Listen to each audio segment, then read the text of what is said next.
প্রিয় শিক্ষার্থী বন্ধুরা, আসসালামু আলাইকুম। প্রিয় শিক্ষার্থী বন্ধুরা, আজকে আমাদের আলোচনার বিষয়বস্তু হচ্ছে আমরা কিভাবে অনার্স রেজাল্ট অনলাইনে দেখব।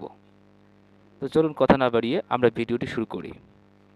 অনার্স রেজাল্ট অনলাইনে দেখার জন্য আপনারা প্রথমে একটি ব্রাউজার ওপেন করবেন।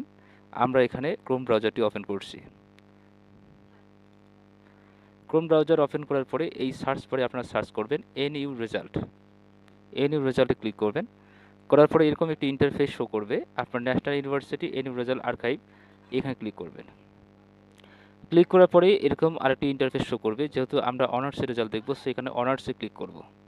ক্লিক করার পরে আমরা যেহেতু first year, second year, third year বা ফোর্থ ইয়ার কোনটার রেজাল্ট দেখব না, আমরা দেখব কনসিলিডেটেড, এখানে ক্লিক করব।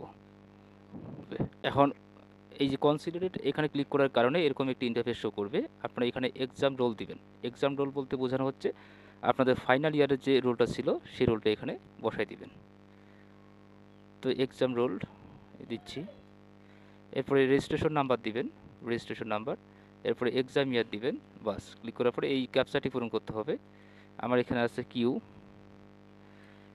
এখন হচ্ছে ও আসছে আর, বড় হাতের আর বা ক্যাপিটাল আর, দেন হচ্ছে 5, এরপরে ছোট হাতে এন, দেন হচ্ছে ক্যাপিটাল এফ।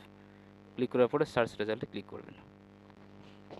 ক্লিক করলে আপনারা আপনাদের রেজাল্ট দেখতে পারবেন। এই যেমন আমি আমার রেজাল্টটি দেখতে পাইলাম যে এখানে কোর্স ওয়াইজ লেটার গ্রেড, দেন হচ্ছে সর্বশেষ যে রেজাল্ট সেটা আমি দেখতে পাচ্ছি। তো এই হচ্ছে আমাদের অনার্সের রেজাল্ট দেখার পদ্ধতি অনলাইনে। যদি ভিডিওটি আপনাদের সামান্যতম উপকারে আসে তাহলে অবশ্যই চ্যানেলটি সাবস্ক্রাইব করে পাশে থাকবেন পরবর্তী ভিডিও পাওয়ার জন্য। আপনাদের অসংখ্য ধন্যবাদ। আসসালামু আলাইকুম।